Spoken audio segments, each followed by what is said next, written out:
ہر قسم کے شرعی، روحانی اور جسمانی مسائل اور وظائف کے لیے دارالعمل یوٹیوب چینل سبسکرائب کیجیے اور بیل آئیکن بھی پریس کریں تاکہ ہر ویڈیو آپ تک بآسانی پہنچ سکے۔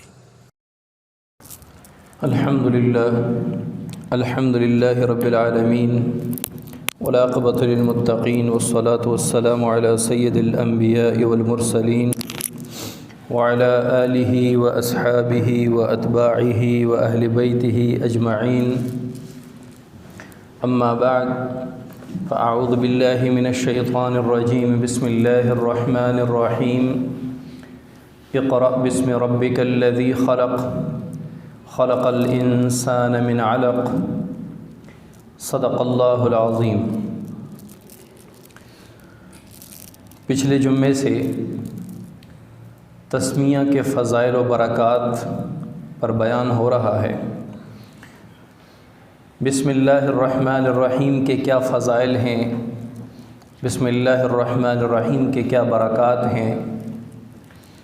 یہ دوسرا جمعہ صرف بسم اللہ پہ چل رہا ہے۔ اگر اس طرح بسم اللہ کے فضائل و برکات اور وظائف اور جو اللہ تعالیٰ نے بسم اللہ الرحمن الرحیم میں طاقت رکھی ہے وہ تفصیل سے بیان کیے جائیں تو 10 جمعے مزید اس پر لگ سکتے ہیں۔ اللہ تعالیٰ نے اتنی طاقت رکھی ہے بسم اللہ میں، اور اس میں اللہ تعالیٰ نے 3 نام رکھے ہیں، کیونکہ مشرکین عرب جب اپنے بتوں کے نام پہ شروع کیا کرتے تھے تو وہ کہتے تھے بسم اللہ المنات العزا، لات منات عزا کے نام سے ہم شروع کرتے ہیں۔ لات منات عزا یہ 3 بتوں کے بڑے بتوں کے نام تھے۔ تو اللہ تعالیٰ نے ان کے مقابلے میں جو مسلمانوں کو بسم اللہ عطا فرمائی، جو سب سے پہلے صرف بسم اللہ تک حضرت آدم علیہ السلام پر نازل ہوئی، اور پوری بسم اللہ آپ صلی اللہ علیہ وسلم سے پہلے صرف حضرت سلیمان علیہ السلام پر نازل ہوئی۔ اسی لیے تو حضرت سلیمان علیہ السلام نے جب ملکہ بلقیس کو خط لکھا تو اس پر شروع میں لکھا انہ من سلیمان و انہ بسم اللہ الرحمن الرحیم۔ یہ خط سلیمان علیہ السلام کی طرف سے ہے، اور پھر اس کے بعد پوری بسم اللہ حضرت سلیمان علیہ السلام نے لکھ ڈالی۔ تو حضرت سلیمان علیہ السلام سے پہلے کسی پر پوری بسم اللہ نازل نہیں ہوئی، اور سلیمان علیہ السلام کے بعد آپ صلی اللہ علیہ وسلم کے علاوہ کسی کو یہ بسم اللہ نہیں دی۔ تو اللہ تعالیٰ نے اس میں اپنے 3 بابرکت نام رکھے، بسم اللہ الرحمن الرحیم، اللہ اور رحمان اور رحیم۔ جو شخص ہر وقت، ہر آن، ہر گھڑی، ہر جائز کام کے شروع میں بسم اللہ پڑھے گا، اس کی موت ایمان پر آئے گی۔ اس کو جب موت آئے گی تو ایمان پر موت آئے گی، کیونکہ جو شخص ہر کام کے شروع میں ابتدا اللہ کے نام سے کر رہا ہے اور کہتا ہے اللہ کے نام سے شروع کرتا ہوں جو بڑا مہربان اور رحم کرنے والا ہے، تو وہ اللہ بڑا قدردان ذات ہے۔ وہ اللہ پھر ایمان کے وقت کلمہ نہیں چھینتا کہ پوری زندگی تو میرا نام لیتا رہا، موت کے وقت میں تجھ سے کلمہ چھین لوں۔ اللہ تعالیٰ اس وقت ایمان کی دولت سے اس کو موت نصیب فرماتے ہیں۔ حضرت عیسیٰ علیہ السلام ایک قبر کے قریب سے گزر رہے ہیں تو دیکھا اس قبر والے کو عذاب ہو رہی، تو حضرت عیسیٰ علیہ السلام نے جب دیکھا تو آگے چل گئے۔ کچھ عرصے بعد یا کچھ دن بعد جب دوبارہ اس قبر کے قریب سے گزر رہے ہیں تو وہ قبر والا بڑے سکون میں ہے، بڑے آرام میں ہے، اور پوری جو قبر ہے وہ نور سے بھری ہوئی ہے۔ حضرت عیسیٰ علیہ السلام بڑے حیران ہوئے کہ یہی قبر، یہی میت کچھ دن پہلے عذاب میں تھا، اور آج آپ جو ہے یہ رحمتوں میں ہیں، انوارات میں ہیں، سہولتوں میں ہیں، راحتوں میں ہیں، یہ کیا بات ہے؟ تو اللہ تعالیٰ سے التجا کی، یا اللہ یہ کیا معاملہ ہے؟ اللہ تعالیٰ نے فرمایا کہ یہ شخص بڑا گنہگار تھا، اور جب یہ فوت ہوا تو اس کا ایک چھوٹا بچہ تھا، تو اس کی جو بیوی تھی جب یہ بچہ بڑا ہوا تھوڑا، آج ہی اس کی بیوی نے اپنے اس بچے کو کسی اللہ والے کے پاس بٹھایا اور کہا کہ اس کو اللہ کا نام سکھا دو۔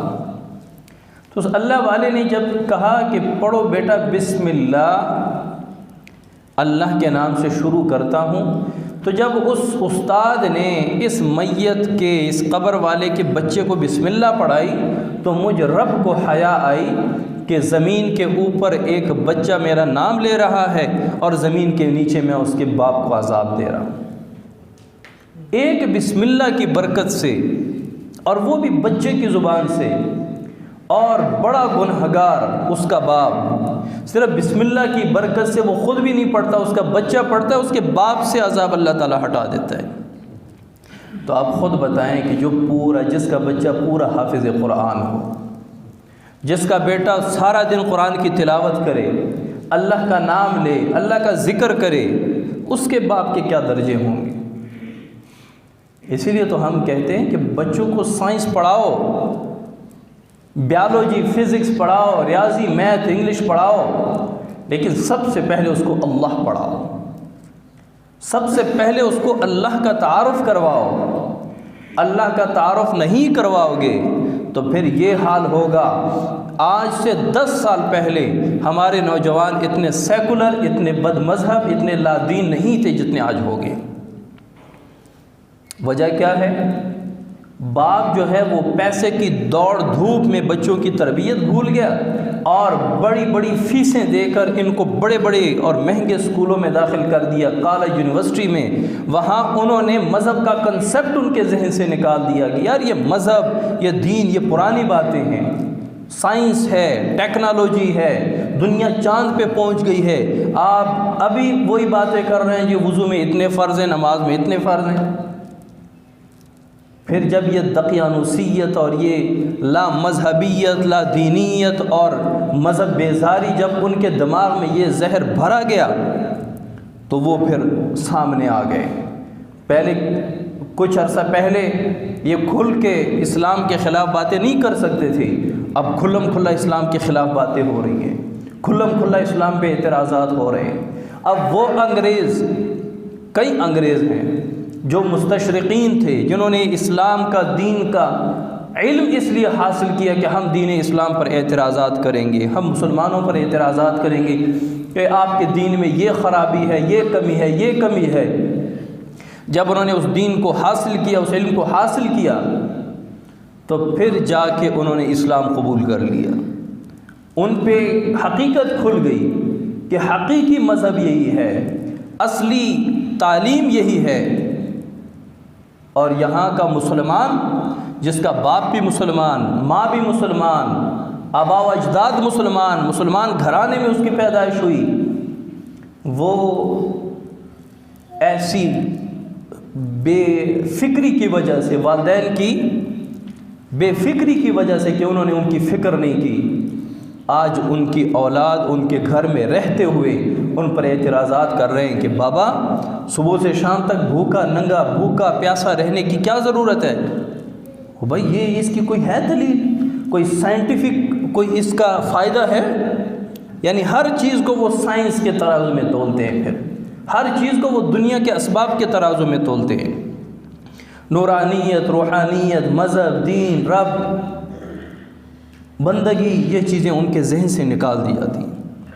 حتیٰ کہ مولانا طارق جمیل صاحب فرماتے ہیں کہ جب ہم کالج میں پڑھتے تھے تو باقاعدہ ہمیں ایسی فلمیں دکھائی جاتی تھیں کہ جس میں علماء سے، دین سے نفرت ذہنوں میں ڈالا جاتا تھا۔ کہتے ہیں یہ اس وقت یہ چیزیں ڈالی جاتی تھی جب میں پڑھتا تھا کالج یونیورسٹی میں، جب اس وقت یہ حال تھا کالج یونیورسٹی، تو آج کیا حال ہوگا؟ آج تو حال بہت برا ہے۔ یہ جو آپ کے اسلام آباد میں یا کئی جگہوں پہ نکلی تھیں وہ عورت مارچ کے نام پہ، اور جنہوں نے بڑی بیہودہ قسم کی پوسٹیں لگائی ہوئی تھیں اور اسلام کے خلاف، اور معاذ اللہ صلی اللہ علیہ وسلم، یہ کون ہیں؟ یہ انہی مسلمان والدین کی بچیاں، والدین انہی مسلمان گھروں کے بیٹے اور بیٹیاں ہیں، لیکن ان کو اللہ نہیں سمجھایا گیا، ان کو اللہ کا تعارف نہیں کروایا گیا۔ اللہ کا تعارف نہیں کرواؤ گے تو اپنے بیٹوں کو چاہے آپ پوری دنیا کا سب سے بڑا سائنسدان بنا دو، لیکن وہ ناکام ہو جائے گا۔ کیوں؟ ایک وال بند ہونے کی دیر ہے، جیسے ہی دنیا سے آنکھیں بند ہو گئی، اس کی سائنس، اس کی ترقی، اس کا نام، اس کی شہرت، اس کی ڈگریاں، وہ ساری خاک میں مل جاتی ہیں۔ نہ والدین کے لیے کوئی ایک ذرہ برابر اس کا فائدہ، بلکہ اوپر گلے کا طوق ہوگا والدین کے لیے۔ تو فرمایا کہ اس کا بیٹا، اس نے میرے زمین کے اوپر میرا نام لیا تو مجھ رب کو حیا آئی کہ زمین کے نیچے میں اس کے باپ کو عذاب دوں۔ تو یہ صرف ایک مرتبہ ایک بچے کی زبان سے بسم اللہ نکلی ہے، بسم اللہ، جس کو ہم بڑا معمولی سمجھتے ہیں۔ روم کا جو بادشاہ تھا ہرقل، اس نے حضرت عمر رضی اللہ تعالیٰ عنہ کو خط بھیجا کہ میرے سر میں شدید درد رہتا ہے اور مسلسل رہتا ہے، ہر وقت رہتا ہے۔ حضرت عمر رضی اللہ تعالیٰ عنہ نے ان کو ایک ٹوپی بھیجی کہ یہ ٹوپی اپنے سر پہ رکھیں۔ آج کل جو کہتے ہیں یہ تعویذ ہے، یہ کہاں سے آ گیا، تعویذ دیے جا رہے ہیں تعویذ۔ بھائی وہ امیر المؤمنین جو اللہ کے احکامات کے اتنے پختہ تھے، اتنے پکے تھے کہ آپ صلی اللہ علیہ وسلم کے سامنے جب مشورے ہوئے تو ان مشوروں کے جب حضرت عمر رضی اللہ تعالیٰ عنہ کا مشورہ آیا تو کئی مقامات پر اللہ تعالیٰ نے قرآن میں حضرت عمر رضی اللہ تعالیٰ عنہ کے مشورے کی تائید فرمائی۔ جیسے عمر فرماتے ہیں اسی طرح کر لو، گویا کہ اس طرح۔ تو وہ عمر رضی اللہ تعالیٰ عنہ جس کے بارے میں آپ صلی اللہ علیہ وسلم نے فرمایا کہ جس راستے سے حضرت عمر گزرتے ہیں وہاں شیطان نہیں ٹکتا، اتنے احکامات الہیہ کے پابند، لیکن وہ روم کے بادشاہ کو ایک ٹوپی بھیج رہے ہیں، اس ٹوپی کے اندر تعویذ سلوایا تھا۔ تو شاہ ہرقل جو ہے وہ جب ٹوپی اپنے سر پہ رکھتے تو سر درد ختم، جب اتارتے رکھتے تو سر درد پھر شروع ہو جاتا۔ تو انہوں نے سوچا کہ میں اس کو دیکھ لوں، انہوں نے کیا اس میں لکھا ہے، کیا ہے اس میں ٹوپی میں کوئی خاص۔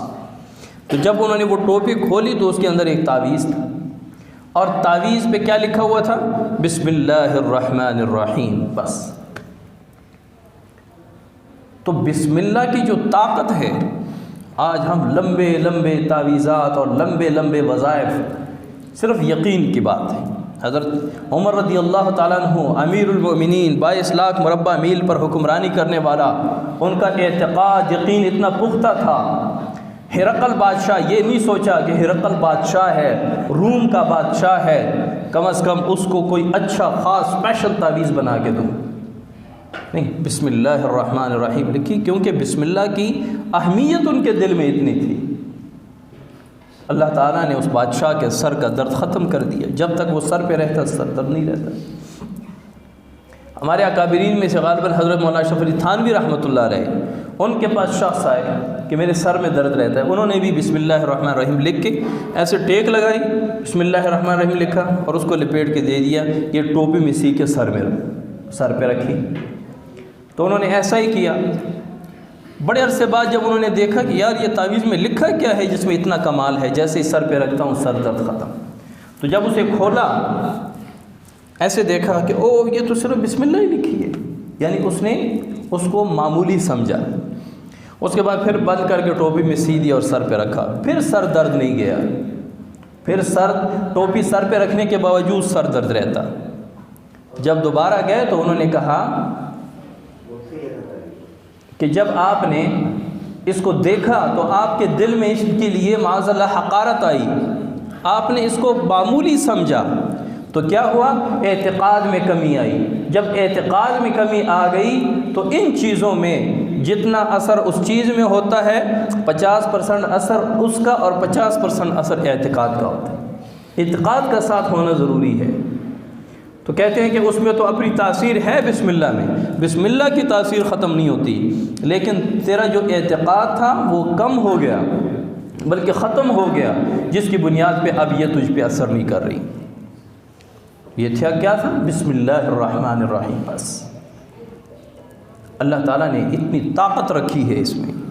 حضرت موسیٰ علیہ السلام کے پیٹ میں درد ہوا، اللہ تعالیٰ سے عرض کی یا اللہ میرے پیٹ میں درد ہے، فرمایا فلاں جنگل میں فلاں درخت کا پتا کھاؤ، پیٹ درد ٹھیک ہو جائے گا۔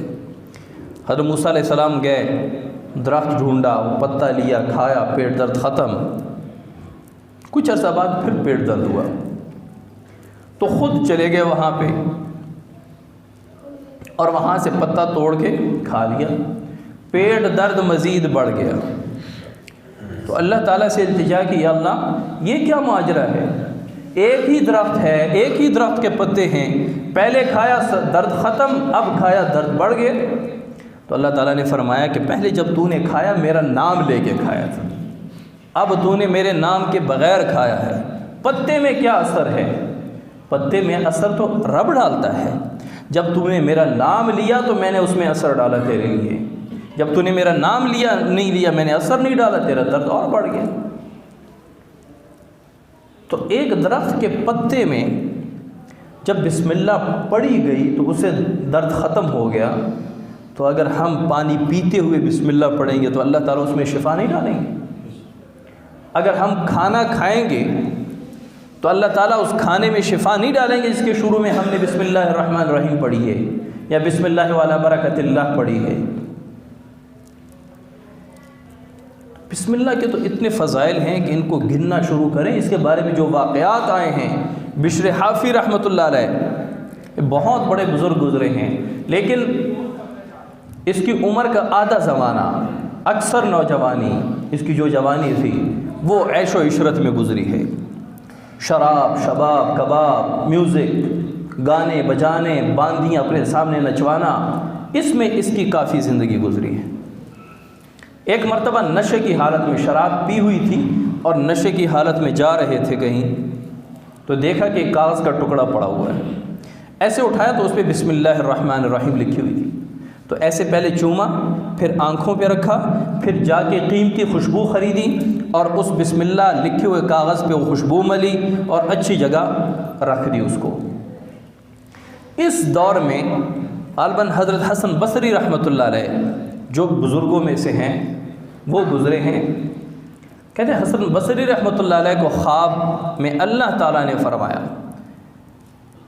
کہ میرے بندے بشر حافی سے کہو، ابھی تک اس کا نام صرف بشر تھا، اللہ تعالیٰ نے حسن بصری رحمۃ اللہ علیہ کو خواب میں کہا کہ میرے بندے بشر حافی سے کہو کہ جس طرح تو نے میرے نام کی عزت کی، میں نے لوگوں کے دل میں تیری عزت ڈال دی، جس طرح تو نے میرے نام کو اٹھایا میں نے تیرے مرتبے کو اٹھا دیا، جس طرح تو نے میرے نام پہ خوشبو لگائی، اس کو خوشبودار کیا، میں نے تیرے کردار کو خوشبودار کر دیا۔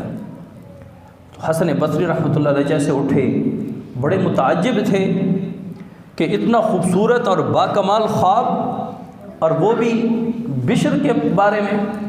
خیر وہاں گئے، دروازہ کھٹکھٹایا، اندر گانا بجانا چل رہا ہے، ناچ گانے چل رہے ہیں، تو تو حسن بصری رحمۃ اللہ علیہ نے جب دروازے پہ دستک دی تو ایک باندی نکلی۔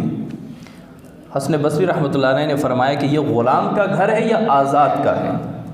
باندی نے کہا نہیں یہ آزاد کا گھر ہے، یعنی کسی کا غلام نہیں ہے، آزاد ہے۔ تو اندر بشر حافی رحمۃ اللہ علیہ نے سنا تو وہ فوراً اٹھے دروازے پہ کہ نہیں یہ آزاد کا نہیں، یہ تو ایک ذلیل غلام کا گھر ہے، یعنی گناہگار ہونے کے باوجود اپنے آپ کو ذلیل سمجھ رہا تھا، اپنے گناہوں پہ اتراتا نہیں تھا، اس میں تکبر نہیں تھی، اس کے اندر یہ چیز تھی کہ میں گناہگار ہوں، میں بڑا گندہ ہوں۔ تو اس نے کہا کہ میں بڑا ذلیل غلام ہوں، کون کہتے ہیں میں آزاد ہوں، یعنی میں اللہ کا غلام ہوں اور بڑا ذلیل ہوں۔ تو حسن بصری رحمۃ اللہ علیہ نے فرمایا کہ کن کاموں میں لگا ہوا ہے؟ اللہ نے تیرے کردار کو خوبصورت کر دیا، اللہ تعالیٰ نے تیرے نام کو بلند کر دیا، اللہ تعالیٰ نے لوگوں کے دلوں میں تیری عزت ڈال دی۔ کہا وہ کیسے؟ کہا خواب میں مجھے اللہ تعالیٰ نے فرمایا۔ کہا کہ میرے بارے میں فرمایا؟ کہا کیا تیرے بارے میں فرمایا؟ کہا کہ تو نے کیا کیا ہے؟ کہا میں نے کچھ نہیں۔ کہا کہ کہیں اللہ کے نام کی عظمت اور تعظیم کی ہوگی؟ فرمایا ہاں اللہ کے نام کا ایک بسم اللہ الرحمن الرحیم ایک جگہ لکھی ہوئی تھی، پڑھی ہوئی تھی، تو میں نے اس کو اٹھایا، چوما، آنکھوں پہ رکھا، خوشبو لگائی اور رکھ دی اچھی خوبصورت جگہ، پاک جگہ۔ فرمایا بس اس کی وجہ سے اللہ تعالیٰ نے تیرے بارے میں فرمایا کہ جاؤ بشر حافی سے کہو. حافی کہتے ہیں ننگے پاؤں والا، جس کے پاؤں میں جوتے نہ ہوں. فرمایا کہ جاؤ بشر حافی سے کہو کہ میں نے تیرے نام بلند کر دیا، میں نے لوگوں کے دلوں میں تیری عزت ڈال دی، میں نے تیرے کردار کو خوشبودار بنا دیا. تو وہ ایسے ہی بس نکل پڑا. اب اس نے یہ محفل چھوڑ دی، ایسے ہی نکل پڑا کہیں اللہ کے عبادت شروع کریں، کہیں علیحدہ تنہائی اختیار کریں. تو باندی نے پیچھے سے جوتے اٹھائے کہ جوتے تو پہنتے جاؤ. تو انہوں نے کہا کہ جب رب نے میرا نام حافی رکھ دیا اب میں ننگے پاؤں ہی جاؤں گا. حافی کہتے ہیں ننگے پاؤں والا. کہا کہ رب نے خواب میں مجھے بشر حافی کہا ہے، اب میں ننگے پاؤں ہی جاؤں گا. تو وہ بندہ جو شرابی بھی ہے، بدکار بھی ہے، بد کردار بھی ہے، ناچ گانا شراب شباب یہ سب اس کی زندگی کا حصہ ہے، اور 24 گھنٹے اسی لت میں لگا ہوا ہے. ایک بسم اللہ الرحمن الرحیم کی عظمت اور تعظیم کرنے پر اللہ تعالیٰ نے اولیاء اللہ کی لسٹ میں اس کو شمار کیا. بشر حافی رحمۃ اللہ علیہ. آج ہم ان کے ساتھ لگاتے ہیں بشر حافی رحمۃ اللہ علیہ، جو بڑے بزرگ اور اللہ والوں کے ساتھ لگایا جاتا ہے یہ ٹائٹل. یہ اللہ کے نام کی عظمت ہے. اللہ تعالیٰ آپ وسلم فرماتے ہیں نا کہ اللہ تعالیٰ فرماتے ہیں کہ اگر آپ میری طرف ایک بالش آؤ تو میں ایک ہاتھ آؤں گا، آپ ایک ہاتھ آؤ تو میں ایک ذراع آؤں گا، میں ایک با آؤں گا، آپ میری طرف چل کر آؤ گے میں دوڑ کر آؤں گا. اللہ تعالیٰ جب بدلہ عطا فرماتے ہیں، کہاں ایک بسم اللہ الرحمن الرحیم کی تعظیم، کہاں ایسے گانے بجانے کے اڈے سے اٹھا کر اولیاء کی لسٹ میں. اللہ تعالیٰ پھر تول کے نہیں دیتا، ناپ کے نہیں دیتا. تو نے اتنا کیا ہے لہٰذا اتنا لے، تو نے 5 کلو عبادت کی ہے لہٰذا 5 کلو اجر لے. اللہ تعالیٰ معیار کو دیکھتے ہیں. جتنا بھی کیا ہے اس میں خلوص کتنا تھا، اس میں نیت کیسی تھی، اس میں للہیت کیسی تھی. یہ کمال صرف بسم اللہ الرحمن الرحیم میں اللہ تعالیٰ نے رکھی. اور یہ اللہ تعالیٰ کو اتنا پسند ہے یہ جملہ کہ اللہ تعالیٰ نے قرآن میں اس کو 114 مرتبہ ذکر کیا ہے. صرف سورہ توبہ کے علاوہ ہر سورت کے شروع میں بھی ہے اور سورہ نمل کے درمیان میں بھی. اللہ تعالیٰ کو اتنی پسند. لیکن آج ہماری لاپرواہی ہے کہ اچھے بھلے اچھا دنیا میں جو ہمیں پریشانیاں ہوتی ہیں نا، جس کے بارے میں ہم پھر بڑے لمبے چوڑے وظائف کرتے ہیں، یہ اگر ہم صرف مسنون اعمال پر آ جائیں، اللہ کی قسم دنیا کی جو بھی پریشانیاں، جو ہمارے گھریلو پریشانیاں، کاروباری پریشانیاں، یا جتنے بھی ہماری بے سکونی بے چینی کی ہم شکایتیں کرتے ہیں، یہ سب ختم ہو جائیں گی. یہ جادو ہو گیا، جنات ہو گئے، جادو جنات اس پر اثر ہی نہیں کرتے جس کی زندگی میں مسنون اعمال ہوں. مسنون اعمال کے لیے ایک چھوٹا سا رسالہ ملتا ہے کہ آپ صلی اللہ علیہ وسلم اٹھتے کیسے تھے، اٹھ کر کیا پڑھتے تھے، وضو کیسے کرتے تھے، وضو کے دوران کیا پڑھتے تھے، کھاتے کیسے تھے، کھانے کے شروع درمیان اور آخر میں کیا پڑھتے تھے.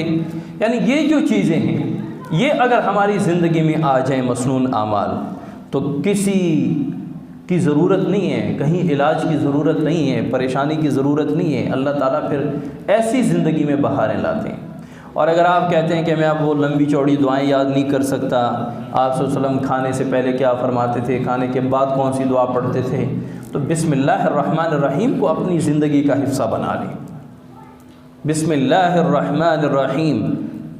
لوگ کہتے ہیں نا کہ بہت بڑی مصیبت میں پھنس گیا ہوں، تو اس کے لیے ایک بہترین عمل ہے آیت کریمہ کا، لا الہ الا انت سبحانک انی کنت من الظالمین، 1.25 لاکھ مرتبہ مکمل کرنے کا. کوئی بہت بڑی پریشانی مصیبت عام پڑی ہے تو گھر کے تمام افراد وہ کر سکتے ہیں، جتنے بھی دنوں میں جتنی جلدی ہو سکے زیادہ فائدہ ہے. تو یہ عمل بہت زیادہ چلتا ہے، اس کی تاثیر بھی لوگ آنکھوں سے دیکھتے ہیں. اس کو آیت کریمہ کا نام دیا ہے، لا الہ الا انت سبحانک انی کنت من الظالمین، 1,25,000 مرتبہ. الحمدللہ جنہوں نے بھی اس کو آزمایا ہے تو وہ 1,25,000 مرتبہ پورا ہونے سے پہلے اللہ تعالیٰ نے اس مشکل سے اس کو نکال دیا ہے۔ لیکن کوئی کہتا ہے کہ ایسی مشکل ہے کہ میں ایک دن میں چاہتا ہوں کہ میں ایک عمل کروں، تو اس کے لیے پھر بسم اللہ الرحمن الرحیم کا عمل ہے۔ بسم اللہ الرحمن الرحیم 12,000 مرتبہ۔ اس کا طریقہ یہ ہے کہ بسم اللہ الرحمن الرحیم 1000 مرتبہ جب ہو جائے، اس کے بعد اٹھ کے 2 رکعت نفل پڑھ لیں، پھر بیٹھ کے بسم اللہ الرحمن الرحیم بسم اللہ الرحمن الرحیم، پھر جب 1000 ہو جائے پھر 2 رکعت نفل پڑھ لیں۔ اسی طرح ہر 1000 کے بعد 2 رکعت نفل پڑھنے ہیں، اور جب 12,000 بسم اللہ پوری ہو جائے اور نوافل مکمل ہو جائے، اس کے بعد ہاتھ اٹھا کے دعا کریں اس مشکل کے لیے، اس مصیبت کے لیے۔ تو اس بسم اللہ الرحمن الرحیم تو ہر بندے کو یاد ہے، بس صرف ٹائم نکالنا ہوتا ہے۔ نوافل وہی ہے جو آپ صبح فجر کے جو 2 سنتیں پڑھتے ہیں، بالکل اسی طرح اس میں سورہ فاتحہ، اس میں صورتیں ملانا ہوتی ہیں۔ اور اگر کوئی بندہ کسی ایسے شخص کے پاس جا رہا ہے جو ظالم جابر ہے، اور اس سے خوف ہے کہ وہ میری بے عزتی کرے گا یا مجھے پکڑے گا یا مارے گا، اور اس سے کام بھی ضروری ہے، اس نے بلایا بھی ہے یا وہاں پہ جانا بھی ضروری ہے، تو جانے سے پہلے 50 مرتبہ بسم اللہ الرحمن الرحیم پڑھ کے وہاں داخل ہو جاؤ۔ بسم اللہ الرحمن الرحیم بسم اللہ الرحمن الرحیم بسم اللہ 50 مرتبہ پڑھ کے داخل ہو جاؤ۔ اللہ تعالیٰ ان مبارک ناموں کی برکت سے اس کو ایسے نرم کر دیں گے، جو آپ چاہیں گے وہ آپ کے ساتھ مانتا جائے گا۔ یہ اللہ تعالیٰ نے اس میں تاثیر رکھی ہے۔ اور اگر کسی عورت کی اولاد ضائع ہوتی ہو تو اس کے لیے 61 مرتبہ لکھ کر اپنے پاس رکھیں۔ جس عورت کی اولاد یا تو پیٹ میں ضائع ہو جاتی ہے، پیدا ہوتے ہی ضائع ہو جاتی ہے، تو اس کے لیے بسم اللہ کی طاقت بتا رہا ہوں کہ اللہ تعالیٰ نے اس میں کتنی طاقت رکھی۔ 61 مرتبہ لکھیں اور اس کو جو تعویذ ہے وہ عورت اپنے پاس رکھے، اور جب بچہ پیدا ہو جائے تو 7 مرتبہ لکھ کے اس کے گلے میں ڈال دیں۔ اللہ تعالیٰ اس بسم اللہ کی برکت سے اولاد کی حفاظت فرمائیں گے۔ اللہ تعالیٰ نے اتنی تعریف۔ اور رشتوں کی جو بندشیں ہوتی ہیں، پریشانیاں ہوتی ہیں، اور لوگ کہتے ہیں کہ یہ لمبے لمبے وظیفے بتاؤ، 3125 مرتبہ روزانہ پڑھنی ہوتی ہے بسم اللہ۔ رشتے کے لیے کوئی بچی کا رشتہ نہیں آ رہا، لڑکے کا رشتہ نہیں آ رہا، عمر ہو گئی ہے، رشتے کی عمر گزر رہی ہے، تو جو رشتہ کروانا چاہتا ہے، جس کا رشتہ ہونا ہے، وہ خود پڑھے روزانہ 3125 مرتبہ۔ تو یہ ساری طاقتیں اللہ تعالیٰ نے بسم اللہ میں رکھی ہیں۔ اللہ تعالیٰ ہمیں بار بار کثرت سے بسم اللہ پڑھنے کی توفیق عطا فرمائے۔ سنت پڑھ لیں۔